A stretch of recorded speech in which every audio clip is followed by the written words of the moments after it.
Today, we're going to dive into a pretty incredible story. It's a 50-year career that kicks off with the mechanical clatter of a typewriter and lands smack dab in the middle of artificial intelligence.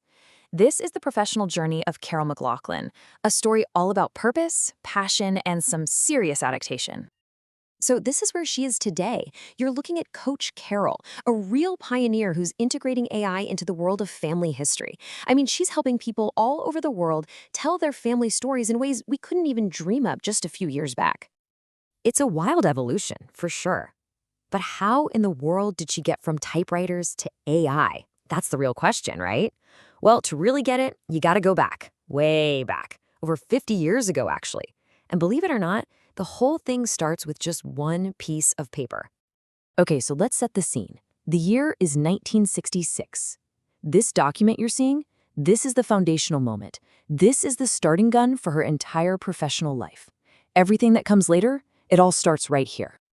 Now, you have to put yourself in a mindset of the time. For a woman in 1966, certificate number 1410 was so much more than a license to teach. In her own words, it was a quiet rebellion wrapped in respectability. I just love that phrase. When professional options for women were so few and far between, this was a powerful way to claim expertise, to demand a place in a professional world. So she gets her first gig at Ringwood High, teaching the high-tech skills of the day, typewriting and shorthand.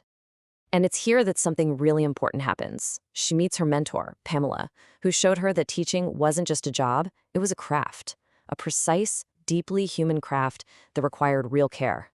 And the lesson she learned from Pamela, it stuck with her for life. The big takeaway was that real excellence in teaching wasn't about big, grand lectures. It was in the smallest gestures. It was knowing just when to pause and let understanding settle like dust in afternoon light.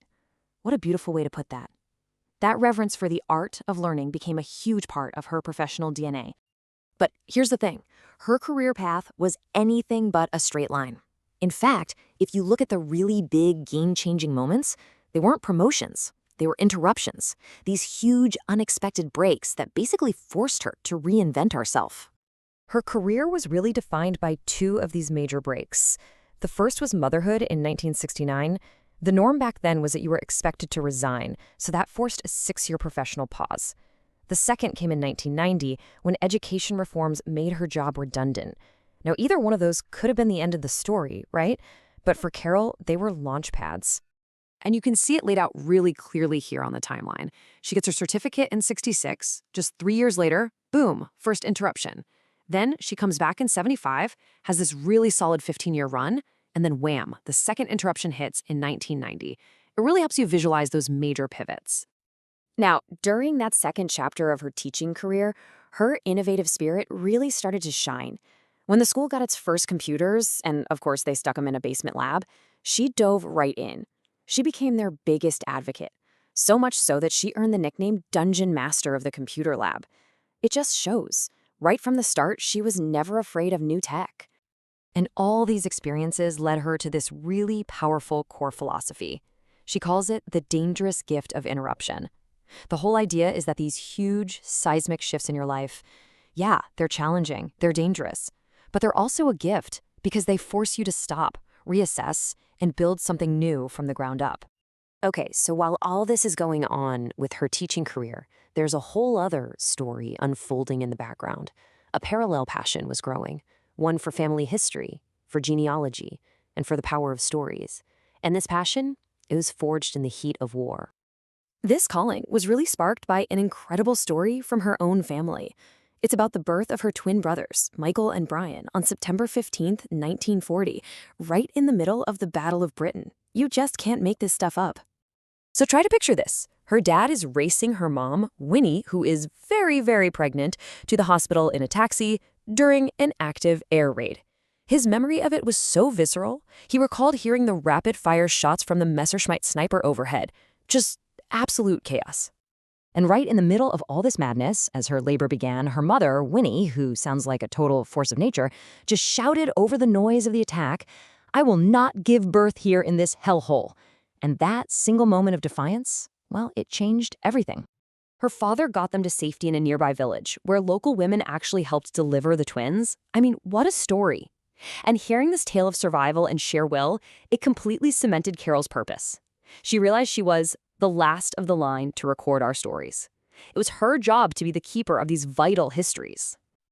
And this is where the two storylines we've been following finally weave together. After her teaching career was interrupted for that second time, her love of teaching, her mastery of technology, and her passion for stories, they all finally converged. So she pivoted. She moved into adult education and became an instructional designer. She wasn't just a teacher in a classroom anymore. She became an architect of learning, designing entire curriculums and mastering the art of building an effective educational journey from the ground up. And then, in 2020, she synthesized everything. She became an edupreneur, an education entrepreneur, and launched her own online school, the Essential Genealogy 2.0 Academy.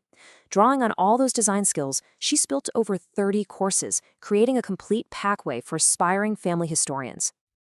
And you can really see her approach captured perfectly in this pathway to success.